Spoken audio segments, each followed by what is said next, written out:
Hello, जय हिंद, नमस्कार दोस्तों। आप सभी का स्वागत है आपके अपने YouTube channel online GK free classes में। आज के इस क्लास में हम रेलवे ग्रुप डी परीक्षा 2025 के लिए 21वां मॉडल पेपर लेकर आए हैं और इस 21वें मॉडल पेपर के अंदर हम बहुत ही इंपॉर्टेंट क्वेश्चनों को कवर करेंगे। और मेरे भाई ये सभी क्वेश्चन आपके रेलवे ग्रुप डी एग्जाम 2025 के लिए भी इंपॉर्टेंट रहेंगे, इसलिए इस 21वें मॉडल पेपर को आपको कंप्लीट देखना है और इस मॉडल पेपर के एंड में आपको बताना है कि आपके टोटल कितने क्वेश्चन है सही होते हैं। और यदि आप इस चैनल से पहली बार जुड़े हैं तो चैनल को कर लीजिए सब्सक्राइब और बेल आइकन को प्रेस करना, ताकि ऐसी शानदार क्लास का नोटिफिकेशन आपको सबसे पहले देखने को मिले। तो चलिए शुरू करते हैं आज के इस 21वें मॉडल पेपर को बिना देरी के। पहला प्रश्न है आप सभी के सामने, पानीपत की तीसरी लड़ाई किनके बीच लड़ी गई थी? या फिर देखिए इसी प्रश्न को एग्जाम के अंदर घुमाकर ऐसे भी पूछा जाता है कि पानीपत का तीसरा युद्ध किन किन के बीच में हुआ था। तो यहाँ पर देखिए इन चारों में से करेक्ट आंसर हो जाएगा सभी का ऑप्शन है सी, यानी कि पानीपत का तीसरा युद्ध हुआ था अहमद शाह अब्दाली और मराठों के बीच में। तो पहले प्रश्न के अंदर करेक्ट आंसर हो जाएगा सभी का ऑप्शन है सी। तो चलिए फिर अगला प्रश्न देखते हैं। दूसरा प्रश्न है आप सभी के सामने, पेशवा बाजीराव प्रथम किस मुगल बादशाह के समकालीन थे? तो यहाँ पर देखिए इन चारों में से करेक्ट आंसर हो जाएगा सभी का ऑप्शन है सी, यानी कि जो पेशवा बाजीराव प्रथम थे ये मुगल बादशाह मोहम्मद शाह के समकालीन थे। तो दूसरे प्रश्न के अंदर करेक्ट आंसर हो जाएगा सभी का ऑप्शन है सी। तो चलिए फिर अगला प्रश्न देखते हैं। तीसरा प्रश्न है आप सभी के सामने, भारत पर पहला अरब आक्रमण कब हुआ था? ऑप्शन ए 612 ईस्वी में, ऑप्शन बी है 712 ईस्वी में, ऑप्शन सी है 722 ईस्वी में और ऑप्शन डी है 732 ईस्वी में। तो यहाँ पर देखिए इन चारों में से करेक्ट आंसर हो जाएगा सभी का ऑप्शन है बी, यानी कि भारत पर पहला अरब आक्रमण हुआ था 712 ईस्वी में। तो तीसरे प्रश्न के अंदर करेक्ट आंसर हो जाएगा सभी का ऑप्शन है बी। और मेरे भाई यहाँ पर देखिए आप सभी के लिए बहुत ही इंपॉर्टेंट सूचना है, यदि आप पहली बार के अंदर रेलवे ग्रुप डी एग्जाम 2025 को क्रैक करना चाहते हैं तो हमने आपके रेलवे ग्रुप डी एग्जाम 2025 के लिए GK, GS, mathematics, science, current affairs और रीजनिंग के लगभग 21,000 प्लस मोस्ट इंपोर्टेंट क्वेश्चनों का पीडीएफ सेट तैयार किया है। यदि आप ये 21,000 प्लस मोस्ट इंपोर्टेंट क्वेश्चनों का पीडीएफ सेट लेना चाहते हैं तो आप हमारे इस व्हाट्सएप नंबर पर कांटेक्ट करके ले सकते हैं। और मेरे भाई इस पीडीएफ सेट की प्राइस हमने रखी है मात्र और मात्र 51 रुपये, यानी कि आपको रेलवे ग्रुप डी एग्जाम 2025 के लिए ऑल सब्जेक्ट के ऊपर टॉपिक वाइज लगभग 21,000 प्लस मोस्ट इंपोर्टेंट क्वेश्चनों का पीडीएफ सेट आपको 51 रुपए के अंदर दिया जा रहा है। जो भी अभ्यर्थी पीडीएफ सेट लेना चाहता है वो हमारे इस व्हाट्सएप नंबर पर कांटेक्ट करके ले सकता है, ठीक है। और मैं आप सभी को एक गारंटी देता हूं, यदि आप रेलवे ग्रुप डी एग्जाम 2025 से पहले यदि आप इन 21,000 क्वेश्चनों को अच्छे से तैयार कर लेते हो तो आप पहली बार के अंदर रेलवे ग्रुप डी एग्जाम 2025 को क्रैक कर जाओगे और इन 21,000 क्वेश्चनों से बाहर एक भी क्वेश्चन नहीं आएगा, ठीक है। तो चलिए फिर अगला प्रश्न देखते हैं। चौथा प्रश्न है आप सभी के सामने, भारत पर 712 ईस्वी में हमला करने वाला अरब आक्रमणकारी कौन था? Option A Genghis Khan, option B है Muhammad bin Qasim, option C है मोहम्मद गजनवी और ऑप्शन डी है मोहम्मद गौरी। तो यहाँ पर देखिए इन चारों में से करेक्ट आंसर हो जाएगा सभी का ऑप्शन है बी, यानी कि भारत पर 712 ईस्वी में हमला करने वाला अरब आक्रमणकारी था मोहम्मद बिन कासिम। तो चौथे प्रश्न के अंदर करेक्ट आंसर हो जाएगा सभी का ऑप्शन है बी। और मेरे भाई इस क्लास के अंदर आपको एंड तक बने रहना है, क्योंकि इस क्लास के अंदर हमने बहुत ही जबरदस्त क्वेश्चनों को शामिल किया है। ठीक है, तो चलिए फिर अगला प्रश्न देखते हैं। पांचवा प्रश्न है आप सभी के सामने, गुलाम वंश का संस्थापक कौन था? Option A Iltutmish, option B है कुतुबुद्दीन ऐबक, ऑप्शन सी है बलबन और ऑप्शन डी है अलाउद्दीन खिलजी। तो जल्दी से बताइए इन चारों में से करेक्ट आंसर क्या होगा। आपसे पूछा गया है कि गुलाम वंश का संस्थापक कौन था। तो यहाँ पर देखिए इन चारों में से करेक्ट आंसर हो जाएगा सभी का ऑप्शन है बी, यानी कि गुलाम वंश का संस्थापक था कुतुबुद्दीन ऐबक। तो पांचवें प्रश्न के अंदर करेक्ट आंसर हो जाएगा सभी का ऑप्शन है बी। तो चलिए फिर अगला प्रश्न देखते हैं। छठा प्रश्न है आप सभी के सामने, दिल्ली की पहली महिला शासक कौन थी? तो यहाँ पर देखिए इन चारों में से करेक्ट आंसर हो जाएगा सभी का ऑप्शन है ए, यानी कि दिल्ली की पहली महिला शासक थी रजिया सुल्तान। तो छठे प्रश्न के अंदर करेक्ट आंसर हो जाएगा सभी का ऑप्शन है ए। तो चलिए फिर अगला प्रश्न देखते हैं। सातवां प्रश्न है आप सभी के सामने, खिलजी वंश के समय दक्षिण भारत में आक्रमण किसने किया था? ऑप्शन ए अलाउद्दीन खिलजी ने, ऑप्शन बी है मोहम्मद बिन तुगलक ने, ऑप्शन सी है बलबन ने और ऑप्शन डी है सिकंदर लोदी ने। तो यहाँ पर देखिए इन चारों में से करेक्ट आंसर हो जाएगा सभी का ऑप्शन है ए, यानी कि खिलजी वंश के समय दक्षिण भारत में आक्रमण किया था अलाउद्दीन खिलजी ने। तो सातवें प्रश्न के अंदर करेक्ट आंसर हो जाएगा सभी का ऑप्शन है ए। तो चलिए फिर अगला प्रश्न देखते हैं। आठवां प्रश्न है आप सभी के सामने, बाबर और इब्राहिम लोदी के बीच कौन सी लड़ाई हुई थी? ऑप्शन ए पानीपत की प्रथम लड़ाई, ऑप्शन बी है पानीपत की द्वितीय लड़ाई, ऑप्शन सी है हल्दी घाटी की लड़ाई और ऑप्शन डी है खानवा की लड़ाई। तो यहाँ पर देखिए इन चारों में से करेक्ट आंसर हो जाएगा सभी का ऑप्शन है ए, यानी कि बाबर और इब्राहिम लोदी के बीच में हुई थी पानीपत की प्रथम लड़ाई। तो आठवें प्रश्न के अंदर करेक्ट आंसर हो जाएगा सभी का ऑप्शन है ए। और मेरे भाई यहाँ पर देखिए इसी प्रश्न को एग्जाम के अंदर ऐसे भी पूछा जाता है कि बाबर और इब्राहिम लोदी के बीच में कौन सा युद्ध हुआ था। तो याद रखना बाबर और इब्राहिम लोदी के बीच में युद्ध हुआ था पानीपत का प्रथम युद्ध। ठीक है, और यहाँ पर देखिए एक प्रश्न का आंसर सभी को कमेंट सेक्शन के अंदर कमेंट करके बताना है कि पानीपत का प्रथम युद्ध कब हुआ था। ठीक है, तो चलिए फिर अगला प्रश्न देखते हैं। नौवां प्रश्न है आप सभी के सामने, अकबर ने दीन ए इलाही की शुरुआत कब की थी? ऑप्शन ए 1571 ईस्वी में, ऑप्शन बी है 1582 ईस्वी में, ऑप्शन सी है 1565 ईस्वी में और ऑप्शन डी है 1590 ईस्वी में। तो यहाँ पर देखिए इन चारों में से करेक्ट आंसर हो जाएगा सभी का ऑप्शन है बी, यानी कि अकबर ने दीन ए इलाही की शुरुआत की थी 1582 ईस्वी में। तो नए प्रश्न के अंदर करेक्ट आंसर हो जाएगा सभी का ऑप्शन है बी। तो चलिए फिर अगला प्रश्न देखते हैं। 10वां प्रश्न है आप सभी के सामने, मुगल काल में अकबरनामा किसने लिखा था? मोस्ट इंपोर्टेंट प्रश्न है ये, तो जल्दी से बताइए इन चारों में से करेक्ट आंसर क्या होगा।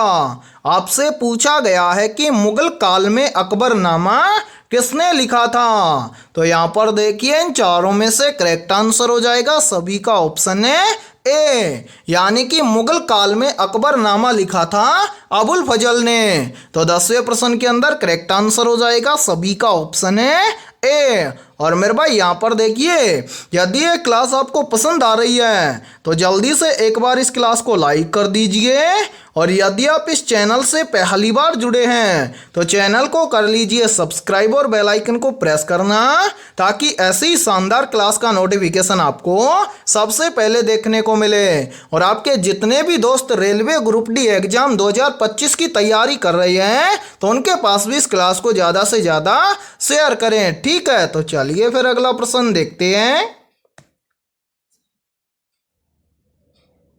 11वां प्रश्न है आप सभी के सामने, मराठा साम्राज्य की नींव किसने रखी थी? तो जल्दी से बताइए इन चारों में से करेक्ट आंसर है क्या होगा। आपसे पूछा गया है कि मराठा साम्राज्य की नींव किसने रखी थी। तो यहाँ पर देखिए इन चारों में से करेक्ट आंसर हो जाएगा सभी का ऑप्शन है सी, यानी कि मराठा साम्राज्य की नींव रखी थी शिवाजी ने।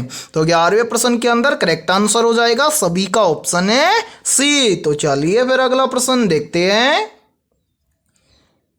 12वां प्रश्न है आप सभी के सामने, शिवाजी का राज्य अभिषेक कब हुआ था?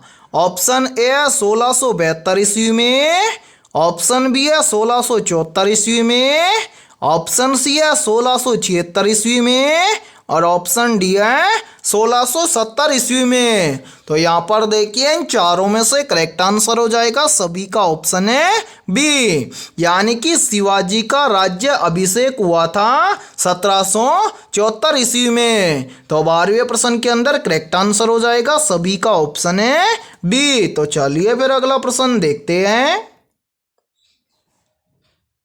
13वां प्रश्न है आप सभी के सामने, शिवाजी को छत्रपति की उपाधि कहाँ दी गई थी? तो यहाँ पर देखिए इन चारों में से करेक्ट आंसर हो जाएगा सभी का ऑप्शन है ए, यानी कि छत्रपति को शिवाजी की उपाधि दी गई थी रायगढ़ में। तो 13वें प्रश्न के अंदर करेक्ट आंसर हो जाएगा सभी का ऑप्शन है ए। तो चलिए फिर अगला प्रश्न देखते हैं। 14वां प्रश्न है आप सभी के सामने, निम्न में से डेंगू बुखार किसके काटने से फैलता है? तो यहाँ पर देखिए इन चारों में से करेक्ट आंसर हो जाएगा सभी का ऑप्शन है सी, यानी कि डेंगू बुखार मादा एडिज मच्छर के काटने से फैलता है। तो 14वें प्रश्न के अंदर करेक्ट आंसर हो जाएगा सभी का ऑप्शन है सी। और मेरे भाई मोस्ट इंपोर्टेंट प्रश्न है ये, चाहे तो आप इस प्रश्न का स्क्रीनशॉट ले सकते हैं या फिर आप इस प्रश्न को अपनी नोटबुक के अंदर आप नोट भी कर सकते हैं। ठीक है, तो चलिए फिर अगला प्रश्न देखते हैं।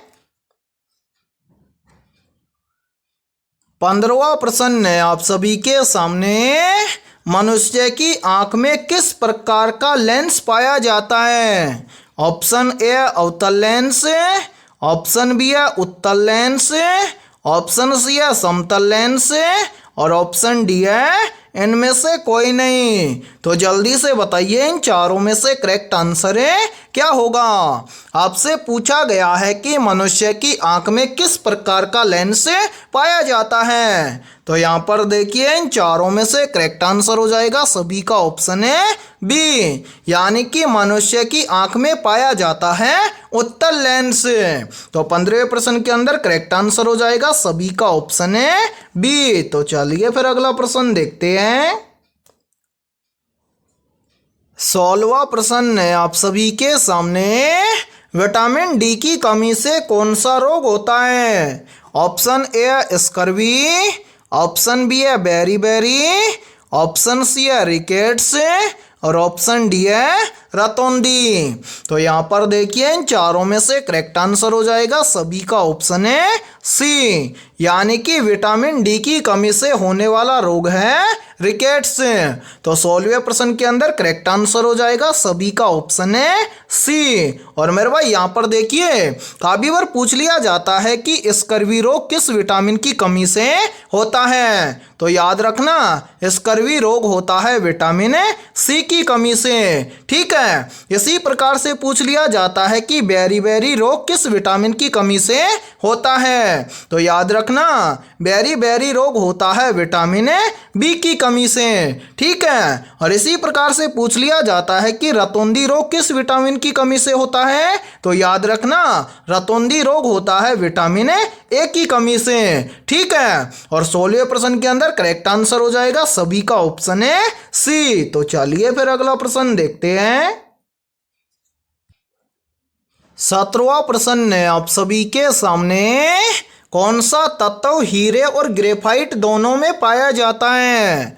ऑप्शन ए है कैल्शियम है, ऑप्शन बी है नाइट्रोजन है, ऑप्शन सी है कार्बन है और ऑप्शन डी है ऑक्सीजन है। तो जल्दी से बताइए इन चारों में से करेक्ट आंसर है क्या होगा। आपसे पूछा गया है कि कौन सा तत्व हीरे और ग्रेफाइट दोनों में पाया जाता है। मोस्ट इंपोर्टेंट प्रश्न है ये। तो यहाँ पर देखिए इन चारों में से करेक्ट आंसर हो जाएगा सभी का ऑप्शन है सी। यानी कि जो कार्बन तत्व होता है ये कार्बन तत्व हीरे और ग्रेफाइट इन दोनों में पाया जाता है। तो 17वें प्रश्न के अंदर करेक्ट आंसर हो जाएगा सभी का ऑप्शन है सी। तो चलिए फिर अगला प्रश्न देखते हैं। 18वां प्रश्न है आप सभी के सामने। लाल लिटमस नीला हो जाए तो वह किस प्रकार का पदार्थ होगा। ऑप्शन ए है क्षारीय होगा, ऑप्शन बी है अम्लीय होगा, ऑप्शन सी है तटस्थ होगा और ऑप्शन डी है गैसीय होगा। तो यहाँ पर देखिए इन चारों में से करेक्ट आंसर हो जाएगा सभी का ऑप्शन है ए। यानी कि लाल लिटमस नीला हो जाए तो वह किस प्रकार का पदार्थ होगा। तो मेरे भाई वह क्षारीय पदार्थ होगा। तो 18वें प्रश्न के अंदर करेक्ट आंसर हो जाएगा सभी का ऑप्शन है ए। और इसी के साथ में देखिए यहीं से एक क्वेश्चन और बनता है और ये क्वेश्चन भी बार बार एग्जाम के अंदर रिपीट होता है। पूछा जाता है कि नीला लिटमस पत्र लाल हो जाए तो वह किस प्रकार का पदार्थ होगा। तो मेरे भाई नीला जो लिटमस पत्र है वो लाल हो जाए तो वो किस प्रकार का पदार्थ होगा। तो वो होगा अम्लीय पदार्थ है। ठीक है। तो चलिए फिर अगला प्रश्न देखते हैं। 19वां प्रश्न है आप सभी के सामने। शुद्ध सोना कितने कैरेट का होता है। तो जल्दी से बताइए इन चारों में से करेक्ट आंसर क्या होगा। और मेरे भाई ये क्वेश्चन इंडियन नेवी एमआर 2019 के अंदर पूछा गया प्रश्न है। पूछा गया था कि शुद्ध सोना कितने कैरेट का होता है। तो यहाँ पर देखिए इन चारों में से करेक्ट आंसर हो जाएगा सभी का ऑप्शन है डी। यानी कि शुद्ध सोना होता है 24 कैरेट का। ठीक है। तो 19वें प्रश्न के अंदर करेक्ट आंसर हो जाएगा सभी का ऑप्शन है डी। और इसी के साथ में देखिए आप सभी के लिए बहुत ही इंपॉर्टेंट सूचना है। यदि आप पहली बार के अंदर रेलवे ग्रुप डी एग्जाम 2025 को क्रैक करना चाहते हैं तो हमने आपके रेलवे ग्रुप डी एग्जाम 2025 के लिए ऑल सब्जेक्ट के ऊपर टॉपिक वाइज लगभग 21,000 प्लस मोस्ट इंपोर्टेंट क्वेश्चनों का पीडीएफ सेट तैयार किया है। यदि आप ये 21,000 प्लस मोस्ट इंपोर्टेंट क्वेश्चनों का पीडीएफ सेट लेना चाहते हैं तो आप हमारे इस व्हाट्सएप नंबर पर कांटेक्ट करके ले सकते हैं। व्हाट्सएप नंबर है 7374826893। ये हमारा व्हाट्सएप नंबर है। इस व्हाट्सएप नंबर पर आप कांटेक्ट करके इस पीडीएफ सेट को ले सकते हैं। और मेरे भाई इस पीडीएफ सेट की प्राइस हमने रखी है मात्र और मात्र 51 रुपये। यानी कि 51 रुपये की फीस के अंदर आपको 21,000 प्लस क्वेश्चनों का पीडीएफ सेट दिया जाएगा। और मैं आप सभी को एक गारंटी देता हूँ यदि आप रेलवे ग्रुप डी एग्जाम 2025 से पहले यदि आप इन 21,000 क्वेश्चनों को अच्छे से तैयार कर लेते हो तो आप पहली बार के अंदर रेलवे ग्रुप डी एग्जाम को क्रैक कर जाओगे। तो मेरे भाई जल्दी से जाइए और बिना देरी के इस व्हाट्सएप नंबर पर आप कांटेक्ट करके इस पीडीएफ सेट को ले लीजिए और एग्जाम से पहले अपनी तैयारी को मजबूत बना लीजिए। और यदि आप इन क्वेश्चनों में से किसी भी क्वेश्चन के अंदर आपको कोई भी डाउट हो तो आप उस क्वेश्चन का स्क्रीनशॉट आप हमारे व्हाट्सएप नंबर पर शेयर कर देना। उस क्वेश्चन का सॉल्यूशन आपको मिल जाएगा। ठीक है। तो चलिए फिर अगला प्रश्न देखते हैं। 20वां प्रश्न है आप सभी के सामने, द्रव से गैस में बदलने की प्रक्रिया क्या कहलाती है? ऑप्शन ए संघनन है, ऑप्शन बी है वाष्पीकरण है, ऑप्शन सी है ठोसकरण है और ऑप्शन डी है गलन है। तो यहाँ पर देखिए इन चारों में से करेक्ट आंसर हो जाएगा सभी का ऑप्शन है बी, यानी कि द्रव से गैस में बदलने की प्रक्रिया कहलाती है वाष्पीकरण है। तो 20वें प्रश्न के अंदर करेक्ट आंसर हो जाएगा सभी का ऑप्शन है बी। तो मेरे भाई आज की इस क्लास के अंदर इतना ही। यदि ये क्लास आपको पसंद आई है तो जल्दी से एक बार इस क्लास को लाइक कर दीजिए, और यदि आप इस चैनल से पहली बार जुड़े हैं तो चैनल को कर लीजिए सब्सक्राइब और बेल आइकन को प्रेस करना, ताकि ऐसी शानदार क्लास का नोटिफिकेशन आपको सबसे पहले देखने को मिले। और आज की इस क्लास के अंदर हमने बहुत ही इंपॉर्टेंट 20 क्वेश्चन करवाए हैं। तो इन 20 में से आपके कितने क्वेश्चन सही हुए हैं सभी को कमेंट सेक्शन के अंदर कमेंट करके बताना है। और जिन भी अभ्यर्थियों के इन 20 में से लगभग 18 प्लस क्वेश्चन सही हुए हैं तो समझना उनकी तैयारी बेहतर है। तो फिर मिलते हैं ऐसे ही बेहतरीन क्वेश्चनों के साथ सुबह 11 बजे।